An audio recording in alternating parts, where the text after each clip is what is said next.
Price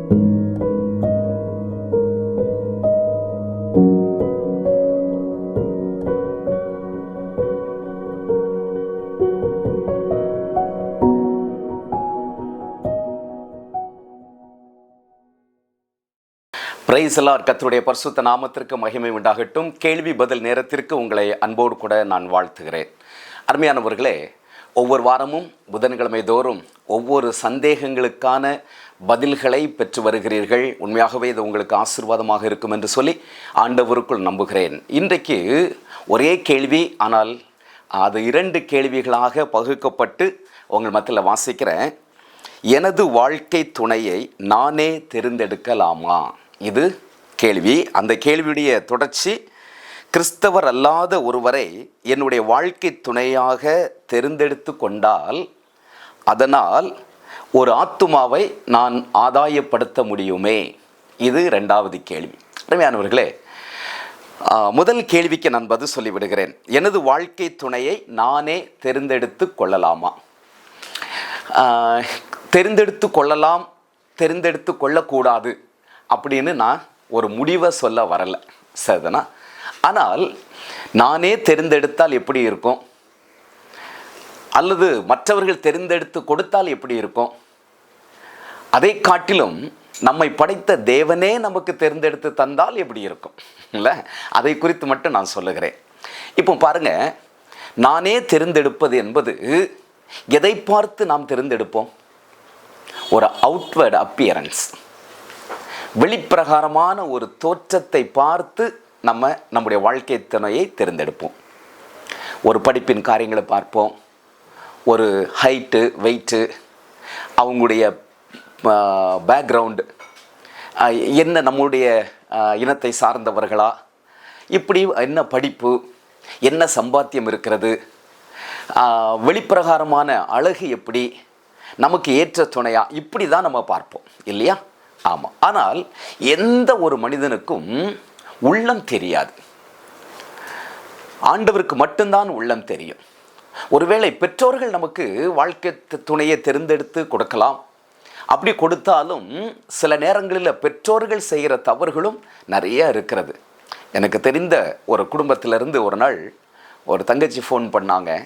phone பண்ணி, அண்ணன் இப்படி ஒரு அலைன்ஸ் பார்த்துருக்காங்கண்ணே, ஜெபம் பண்ணுங்கண்ணே, ஆனால் எனக்கு அதில் விருப்பம் இல்லை. அப்போ நான் கேட்டேன், ஏமா அப்படின்னு கேட்டேன். இல்லை, அவங்க ஆண்டோருக்குள்ளே இல்லை அப்படின்னாங்க. சரி, எப்படி அப்பா அம்மா இதுக்கு ஒத்துக்கிறாங்க அப்படின்னா, அங்கே மாப்பிள்ளை பார்க்க போன இடத்துல பேச்சுவார்த்தையில் எங்கள் அப்பாவும் அவருடைய அப்பாவும் 3ஆம் கிளாஸ் வரைக்கும் ஒன்றா படிச்சிருக்கிறாங்க.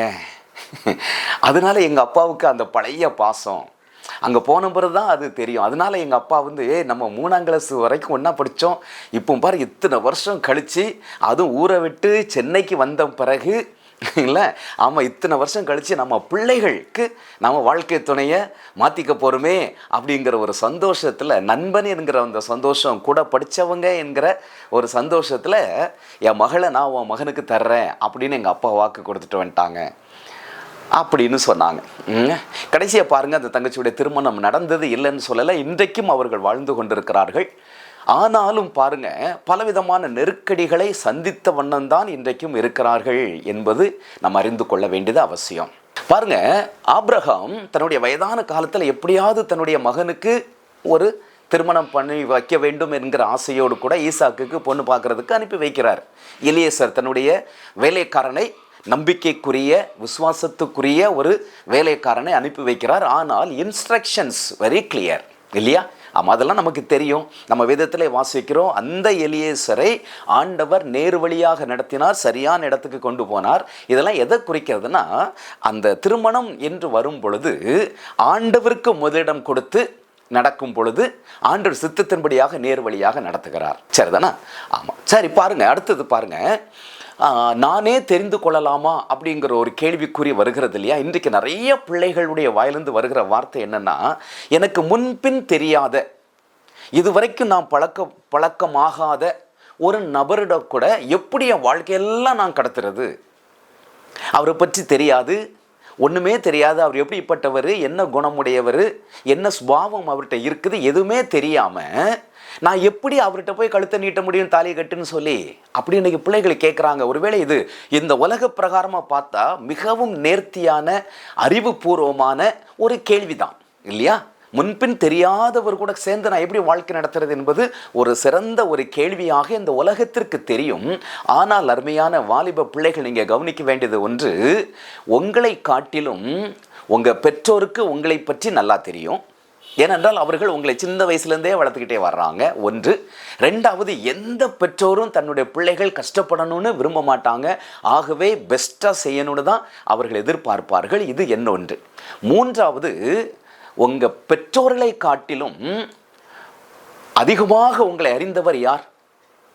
உங்கள் பெற்றோருக்கு நீங்கள் இந்த உலகத்தில் பிறந்த பின்புதான் அவர்களுக்கு உங்களை பற்றி தெரியும் இல்லையா? ஆமாம். அதுலேயும் உங்கள் வாழ்க்கையில் சின்ன பிள்ளைங்களாக இருக்கும்போது ஒரு குணம் இருந்திருக்கும், கொஞ்சம் வளரும்போது அந்த குணம் மாறி இருக்கும், இன்னும் கொஞ்சம் வரும்போது குணம் மாறி இருக்கும், இன்னும் ஸ்கூலுக்கு போக ஆரம்பித்து கொஞ்சம் வளர்ந்து வரும் பொழுது உங்களுடைய குணங்கள் மாறும், ஒரு டீனேஜுக்குள்ளே வரும் பொழுது உங்கள் குணங்கள் மாறும், ஒரு யூத்தாக ஆகும் பொழுது உங்கள் குணங்கள் மாறும். இதெல்லாம் உங்கள் பேரண்ட்ஸை பார்த்துக்கிட்டு தான் இருப்பாங்க. ஆனாலும் உங்களை குறித்த ஒரு தெளிவான புரிதல் உங்கள் பெற்றோருக்கு இருக்காது. ஏனென்றால் அவர்களும் மனிதர்கள். ஆனால் உங்களை பற்றி அதிகமாக தெளிவாக நன்றாக உங்களுடைய எதிர்காலத்தையும் தெரிந்தவர் யார்? ஆண்டவராகிய இயேசு கிறிஸ்து உங்களை அவருடைய உள்ள கையிலே வரைந்து வைத்திருக்கிறார். அப்படி என்றால் உங்கள் எதிர்காலம் எப்படி இருக்கணும் என்கிற அவருடைய திட்டம் உங்கள் வாழ்க்கை நிறைவேறிச்சுன்னா அதுதான் ஆசீர்வாதத்தை கொண்டு வரும். அப்போ நீங்கள் ஆண்டவருக்கு முதலாவது ஒப்பு கொடுக்க வேண்டும். சரிதானா? உங்களுடைய ஒரு வாழ்க்கை துணையை நீங்களே தேர்ந்தெடுப்பதை காட்டிலும் ஆண்டவருக்கு ஒப்பு கொடுங்க. ஆண்டவர் சரியான நபரை, உங்களுடைய ஒரு ஆண்மகன் அப்படின்னு சொன்னால் உங்களுடைய விலா எலும்பு எங்கே இருக்கிறதோ அது ஆண்டவருக்கு தான் தெரியும். நம்ம தேடி கண்டுபிடிச்சி மேட்ரிமோனியில் போட்டு அவங்ககிட்ட கேட்டு இவங்ககிட்ட கேட்டு பல பாடுகள் பட்டு பல மேட்ரிமோனிக்கு பல ஃபீஸை கெட்டி அலைஞ்சி பார்த்து இல்லை, அவ்வளவு காரியங்களை செய்து சில நேரங்களில் மேட்ச் ஆக மாட்டேங்குது இல்லை. ஆனால் ஆண்டவருடைய கரத்தில் ஒப்பு கொடுங்க. சரியான நேரத்தில் அவருடைய சித்தத்தின்படி சரியான நபரை வாழ்க்கை துணையாக உங்களோடு கூட கொண்டு வந்து ஆண்டவர் இணைப்பார். சரிதானா? ஆமாம். பைபிளில் சிம்சோன் வாழ்க்கை துணையை அவனே தெரிந்து கொண்டான். சரிதானா? ஆமாம். என் கண்ணுக்கு பிரியமானவள். ஸோ இப்படி தான் பொதுவாகவே ஒரு ஆணோ ஒரு பெண்ணோ அலைன்ஸ் பார்க்கும் பொழுது கண்ணுக்கு பிரியமாக அப்படிங்கிறதான் முதல் பாயிண்டாக இருக்கும் இல்லை. அதே போல தான் இந்த சிம்சோன் என் கண்ணுக்கு பிரியமானவள் என்று சொல்லி தேர்ந்தெடுத்தான். ஆனால் அவனுடைய வாழ்க்கையினுடைய பரிதாப நிலையை நம்ம வேதத்தில் நம்ம வாசிக்கிறோம். உங்களுக்கு எல்லாருக்குமே வேதம் நல்லா தெரியும், அதனால் நான் அதை சொல்ல வேண்டிய அவசியம் இல்லை. அவனுடைய வாழ்க்கையே பரிதாபமான வாழ்க்கையாக முடிந்து போய்விட்டது. ஸோ ரெண்டாவது கேள்வி என்ன? கிறிஸ்தவர் அல்லாத ஒருவரை தேர்ந்தெடுத்து அவரை என்னுடைய வாழ்க்கை துணையாக நான் ஏற்படுத்தி கொண்டால் ஆண்டவருக்காக ஒரு ஆத்துமாவை ஆதாயப்படுத்தலாமே. அப்பா, என்ன அக்கறை இல்லை? ஆமாம், அக்கறையான ஒரு கேள்வி தான் இல்லை.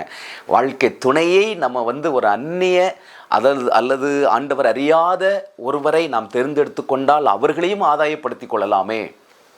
நல்ல ஒரு ஆத்தும பாரம் இங்கே இருக்குது இல்லையா? ஆமாம். ஆனால் இந்த ஆத்தும பாரத்திற்குள்ளே ஒளிந்திருப்பது என்னது அப்படிங்கிறத நம்ம யோசிக்க வேண்டும். சரிதானா? யாருடைய காரியங்களும் நம்ம கையில் இல்லவே இல்லை. ஒருவேளை நீங்கள் ஆதாயப்படுத்தலாம்னு நீங்கள் நினைக்கலாம். ஆனால் அவர்கள் பக்கமாக உங்களை கொண்டு போயிட்டான்னு என்ன பண்ணுவீங்க? எனக்கு தெரிந்த மீண்டும் ஒரு குடும்பத்தை பற்றி நான் சொல்லுகிறேன். இதே போல தான் ஒரு தங்கச்சி, அது ஒரு ஊழியக்காருடைய மகள், ஒரு அந்நிய நுகத்தில் பிணைப்பட்டு அவள் போயிட்டா. ஒரு நாள் பைக்கில் போகிறேன், கணவனுடைய வீட்டில் முன்னாடி கோலம் போட்டுக்கொண்டு நெற்றியிலே பொட்டு வைத்து கொண்டு இல்லை, அப்படியே அவங்க சைடில் மாறிட்ட. ஆதாயப்படுத்தணும் அப்படின்னு நினைக்கிறவங்களுடைய சூழ்நிலை இன்றைக்கு தலைகளாக மாறிவிடுகிறது. பைபிளை நமக்கு வெரி கிளியராக சில வசனங்கள் இருக்குது. அதை மட்டும் நான் உங்களுக்காக வாசிக்கிறேன். 2 கொரிந்தியர் 6ஆம் அதிகாரம் 14 நான் வாசிக்கிறேன். 2 கொரிந்தியர் 6ஆம் அதிகாரம் 14. அந்நிய நுகத்திலே அவிசுவாசிகளுடன் பிணைக்கப்படாதிருப்பீர்களாக. நீதிக்கும் அநீதிக்கும் சம்பந்தம் ஏது? ஒளிக்கும் இருளுக்கும் ஐக்கியம் ஏது? கிறிஸ்துவுக்கும் பேலியாளுக்கும் இசைவேது? அவிசுவாசியுடனே விசுவாசிக்கு பங்கேது? தேவனுடைய ஆலயத்துக்கும் விக்கிரகங்களுக்கும் சம்பந்தம் ஏது? நான் அவர்களுக்குள்ளே வாசம் பண்ணி அவர்களுக்குள்ளே உலாவி அவர்கள் தேவனாயிருப்பேன், அவர்கள் என் ஜனங்களாயிருப்பார்கள் என்று தேவன் சொன்னபடி நீங்கள் ஜீவனுள்ள தேவனுடைய ஆலயமாயிருக்கிறீர்களே.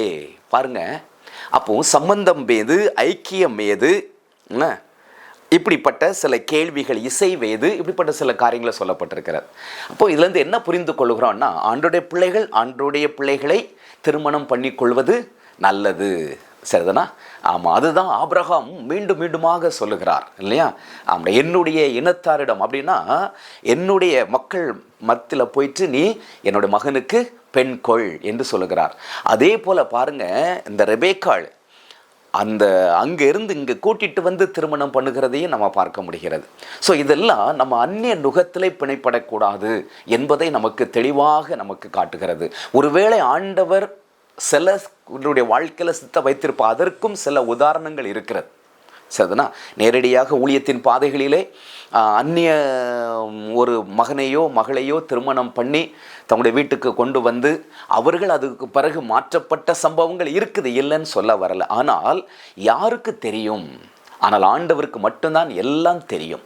ஆக வேதம் சொல்வதை போல அந்நிய நுகத்திலே நாம் பிணைப்படாது இருப்பதற்கு நாம் ஜாக்கிரதையாக இருக்க வேண்டும். ஆண்டோடைய பிள்ளைகளோடு கூட சம்பந்தம் கலப்பது நல்லது. ஆகவே திருமண வாழ்க்கையில் மிக முக்கியமான ஒரு ஆலோசனை என்னன்னா, ஆண்டவரிடம் ஒப்பு கொடுங்க. ஆண்டவரே, உமக்கு என்ன சித்தம்? என்னுடைய வாழ்க்கை துணையை நீங்கள் யாருன்னு சொல்லி நீங்கள் நியமித்திருக்கிறீர்களோ அதை கொண்டு வாங்க அப்படின்னு சொல்லி நீங்கள் ஜெபம் பண்ணுங்க. முற்றிலுமாக 100% ஆண்டோட சித்தத்திற்கு ஒப்பு கொடுங்க. ஆண்டோட சித்தத்தின்படி ஆண்டவர் எல்லாவற்றையும் நேர்த்தியாக நடத்துவார். நிறைய உதாரணங்களை சொல்ல முடியும், ஆனால் அதெல்லாம் சொன்னால் நேரம் போதாது. ஆகவே அருமையான வாலிபர்கள், இதை பார்க்கிறவர்கள், இதை பார்த்து கொண்டிருக்கிற பெற்றோர்களும் கூட உங்கள் பிள்ளைகளுக்காக நீங்கள் அதிகமாக முயற்சிகளை எடுப்பது நல்லது தான். ஆனால் அந்த முயற்சிகளோடு கூட ஜெபம் பண்ணுங்க. வாழ்க்கை துணைக்காக, உங்கள் பிள்ளைகளுடைய வாழ்க்கை துணைக்காக நீங்கள் ஜெபம் பண்ணுங்க. சரியான நேரத்தில் சரியான விதத்தில் ஆண்டவர் உங்கள் பிள்ளைகளுக்கு சரியான நபரை கொண்டு வருவார். அந்த குடும்பம் ஆசீர்வதிக்கப்பட்ட ஒரு குடும்பமாக இருக்கும். God bless you.